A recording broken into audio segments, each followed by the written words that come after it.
लिखने वाले ने लिख डाले, मिलने के बाद बिछोड़े, असा हुण टुर जाना रे, दिन रह गए थोड़े, असा हुण टुर जाना रे, दिन रह गए। न्यूज़पेपर और दूध ऐसे ही रखा हुआ है।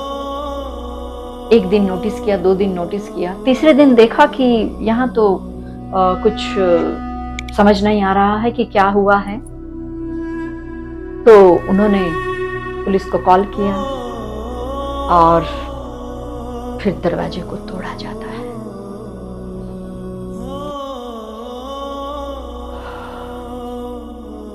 तब तक उनके फ्लैट के बाहर बहुत भीड़ जमा हो चुकी थी और जैसे ही दरवाजा तोड़ा जाता है तो दिल दहलाने वाला सीन सामने आता है। ओ हमको तुमसे हो गया है प्यार, क्या करे, बोलो तो जिए, बोलो तो मर जाए, हमको तुमसे हो गया है प्यार, क्या करे।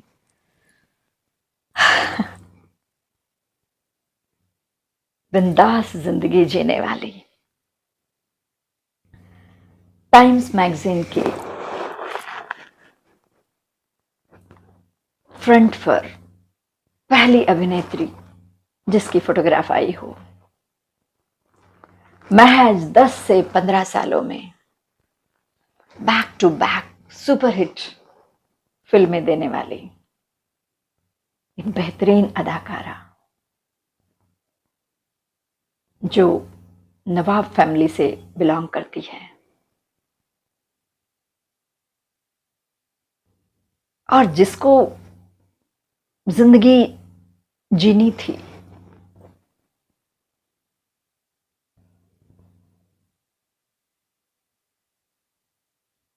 लेकिन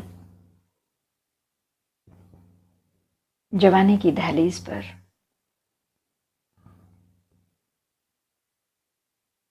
आने के बाद कितनी जल्दी वो जवानी से ढल जाती है, किस तरह के रोगों ने उसे जकड़ लिया, कैसे वो सुनसान वीरान जिंदगी की तरफ बढ़ती चली गई और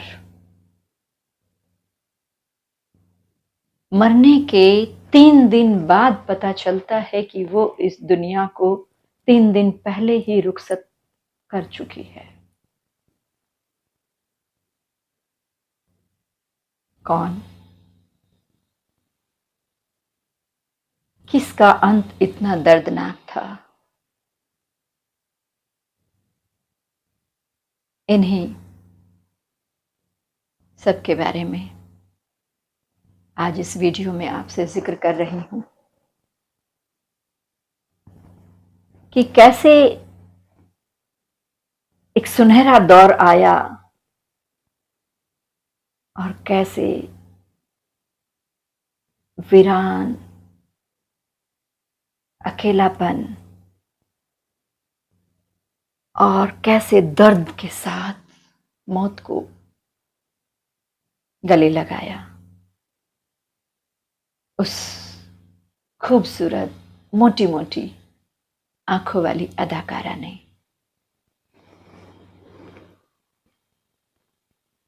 ये सब जानेंगे आज इस वीडियो में, अंत तक बने रहिएगा। एक बात और, अगर आप हमारे नए व्यूवर हैं तो चैनल को सब्सक्राइब जरूर करें और कमेंट करके हमें जरूर बताएं कि आपके अनुभव क्या रहे और कैसे हम किसी की मदद के लिए हाथ उठा सकते हैं, हाथ बढ़ा सकते हैं,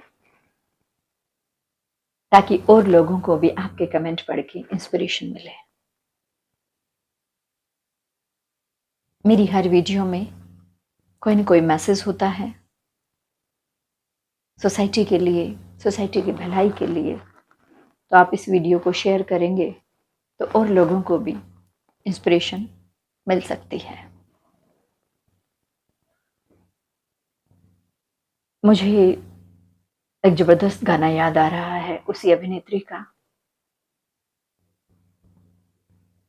लिखने वाले ने लिख डाले, मिलने के बाद बिछोड़े, असा हुण टुर जाना रे, दिन रह गए थोड़े, असा हुण टुर जाना रे, दिन रह गए थोड़े। ये गाना गाते हुए उस अभिनेत्री को नहीं पता था कि सच में ही उसके दिन थोड़े रह गए हैं।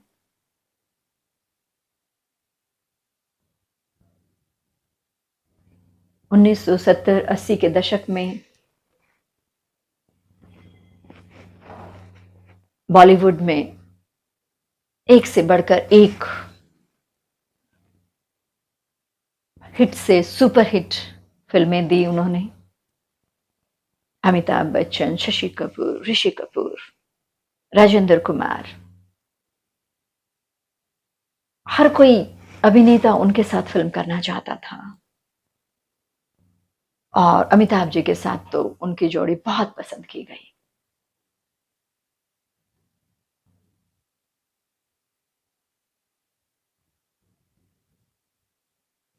जीते हैं शान से, मरते हैं शान से, लेकिन इस अभिनेत्री को मौत शान की नहीं मिली। जी तो शान से, लेकिन बहुत कम समय। 4 अप्रैल को नवाब परिवार में जूनागढ़ में जन्मी, बहुत खूबसूरत, पढ़ने में बहुत तेज, बहुत अच्छी एजुकेशन, एमए इंग्लिश से किया उन्होंने। लेकिन ये जो फिल्मी पर्दा था, उनकी खूबसूरती उससे दूर नहीं रह पाई और मॉडलिंग की दुनिया में वो आ गई। मॉडलिंग करते करते, अभी जस्ट उन्होंने मॉडलिंग शुरू ही की थी कि विद इन 1 ईयर ही उन्हें फिल्मों से ऑफर आ गए। और पहली फिल्म उन्होंने बनाई, लेकिन वो फिल्म फ्लॉप रही। फिल्म फ्लॉप रही, लेकिन इन्हें बहुत ऑफर्स आए फिल्मों के लिए। अब तक तो समझ ही गए होंगे कि मैं किन का जिक्र कर रही हूं। जी हाँ, परवीन बॉबी का मैं जिक्र कर रही हूं। परवीन बॉबी, जिन्होंने दीवार, शान जैसी बेहतरीन फिल्में दी। 15 से 20 फिल्म लगातार हिट, सुपर हिट फिल्में। और बस 12 से 15 साल ही फिल्म इंडस्ट्री में रही। 1970 के दशक में वो आई थी और 1982-83 में फिल्मों से बिना किसी के बताए इस तरह से गायब हो गई कि हर कोई सोचने लगा कि परवीन जी कहां गई। जी हाँ, 1983-84 में वो अमेरिका चली गई। और वहां से जब वो वापस लौटी हैं 4-5 साल के बाद 1989 में, तो अलग ही तरह का बिहेव उनका हो चुका था। उनका वजन भी काफी बढ़ गया था और उनका बात करने का तरीका, उनका सोचने का सब कुछ अलग हो गया था। बाद में पता चला कि वो, जैसे जब किसी पर आप भरोसा नहीं करते हैं तो पर्टिकुलर एक बीमारी का नाम होता है, तो वो भी उसी तरह की बीमारी का शिकार हो चुकी थी। डायबिटीज भी उन्हें हो चुकी थी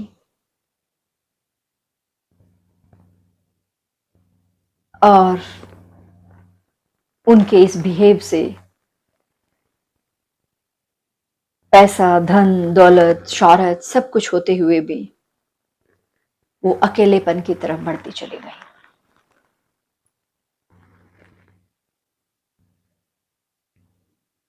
थोड़ा बहुत उन्होंने लिखना जारी रखा,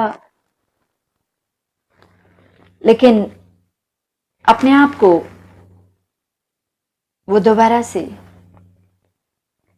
इस बॉलीवुड में कभी सेट नहीं कर पाई और ऐसे अकेलेपन का शिकार हुई, ऐसे वीरान जिंदगी की तरफ बढ़ती चली गई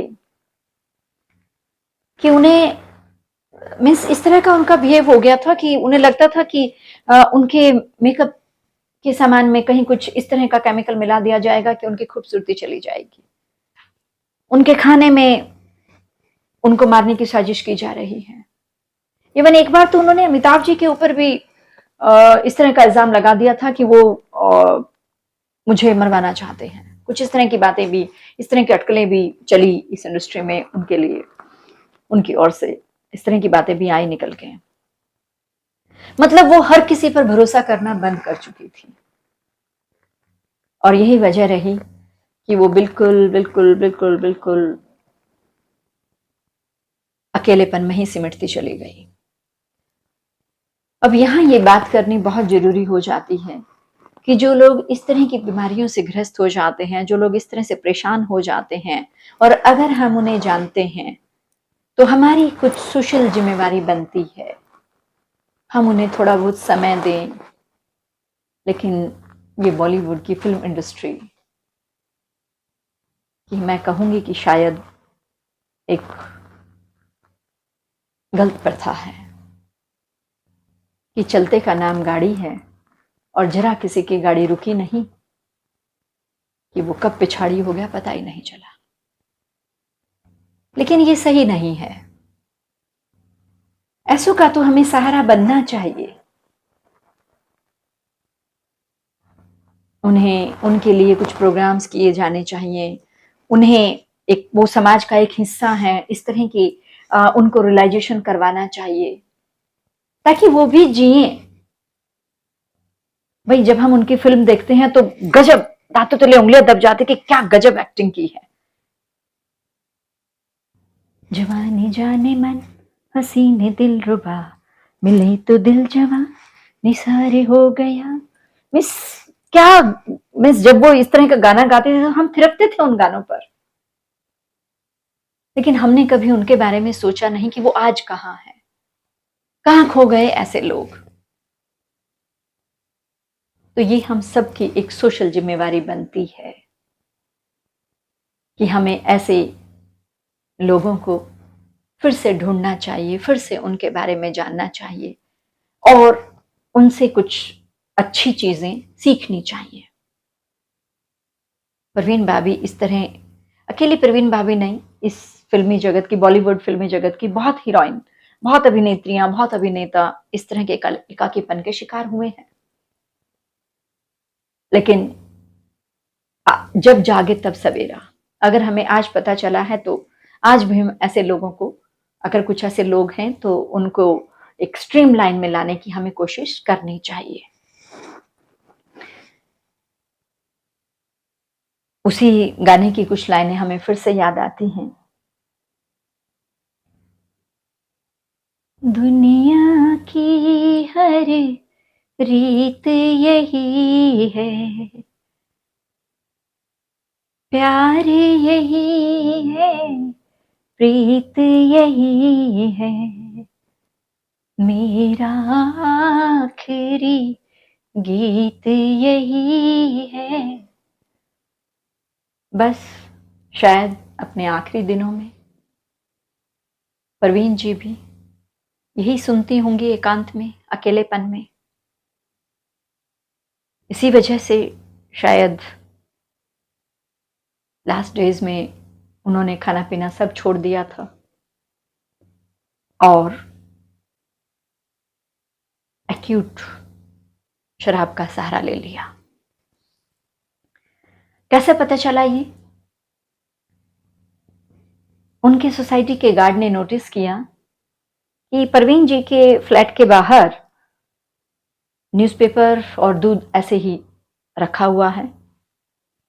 एक दिन नोटिस किया, 2 दिन नोटिस किया, तीसरे दिन देखा कि यहाँ तो कुछ समझ नहीं आ रहा है कि क्या हुआ है। तो उन्होंने पुलिस को कॉल किया। पुलिस आती है, डोरबेल बजाई जाती है, नॉक किया जाता है दरवाजे को, लेकिन अंदर से कोई आवाज नहीं आती है। और फिर दरवाजे को तोड़ा जाता है।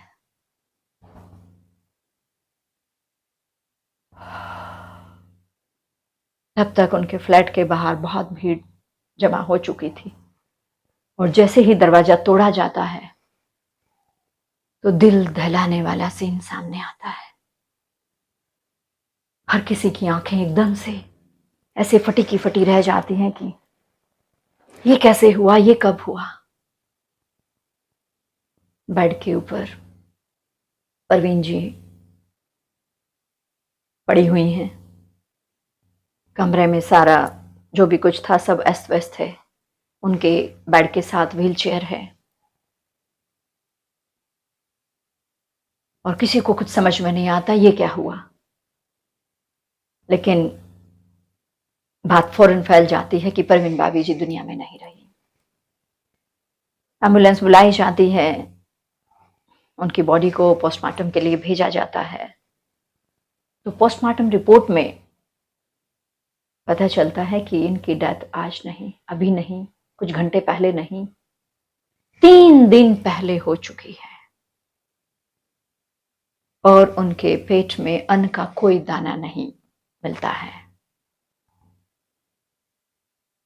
यानी कि ऐसा लगा कि शायद उन्होंने सिर्फ और सिर्फ लगातार शराब पी, शराब पी, शराब पी, अन्न बॉडी में जाने ही नहीं दिया। शराब और दवाइयां, शराब और दवाइयां, और सोते सोते ही ऑर्गन फेल्योर की वजह से वो इस दुनिया को हमेशा के लिए अलविदा कह जाती है।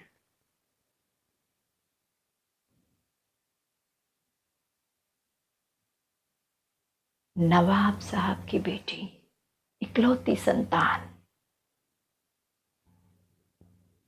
करोड़ों की मालकिन, और आखिरी सांसें कब प्राण पखेरु उड़ गए, कब वो दुनिया से चल बसी, किसी को कुछ भी नहीं पता। 3 दिन के बाद पता चल रहा है कि परवीन भाभी दुनिया में नहीं है। कितना दिल दहलाने वाला ये मंजर रहा होगा उस टाइम जो चश्मदीद गवाह थे उनके लिए। इतना ही नहीं, और भी कुछ है। उनकी डेड बॉडी को लेने के लिए उनके परिवार से कोई नहीं आया। प्रॉपर्टी तो सारे यही है, जमीन जायदाद, पैसा, दौलत, सब कुछ तो यही था। लेकिन देखिए उस हसीना के साथ क्या हुआ कि उनकी डेड बॉडी को लेने के लिए उनके परिवार का रिश्तेदार कहने वाला कोई नहीं आया।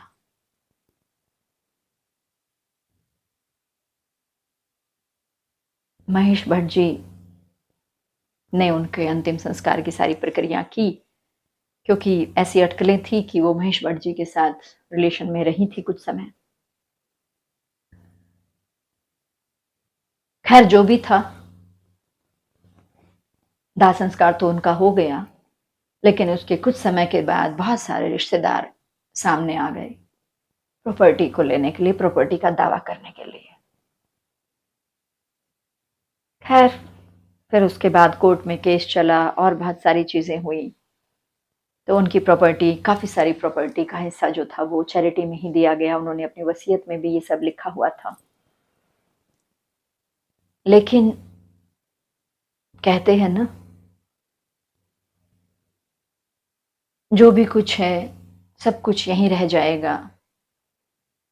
सजन रे झूठ मत बोलो, खुदा के पास जाना है। ये तेरे महल चौबारे यहीं रह जाएंगे सारे, घमंड किस बात का प्यारे, ये सिर फिर भी झुकाना है। सजन रे झूठ मत बोलो। ठीक है, ये गाना था, ये उसके शब्द थे, लेकिन जब इस तरह का अंत मिलता है तो ये बातें याद आती हैं कि कोई अगर इस तरह से परेशानियों में है तो हमें उनका हेल्पिंग हैंड बनना चाहिए, हमें उन्हें समय देना चाहिए, ना कि प्रॉपर्टी के लिए हम उनके अपने हो गए और बस सब कुछ हमें ही मिल जाए। मानवता को हमें कभी नहीं भूलना चाहिए। आप भी देखें, आपके आसपास, आपके जाने पहचाने में अगर कुछ लोग इस तरह से एकाकीपन का शिकार हो रहे हैं, अकेलेपन की तरफ बढ़ रहे हैं, तो उन्हें स्ट्रीमलाइन में लाने के लिए आपको प्रयास करना चाहिए। आज की इस रियल स्टोरी से हमें कुछ तो सबक लेना चाहिए। जल्दी ही फिर मुलाकात करती हूँ, तब तक के लिए नमस्कार।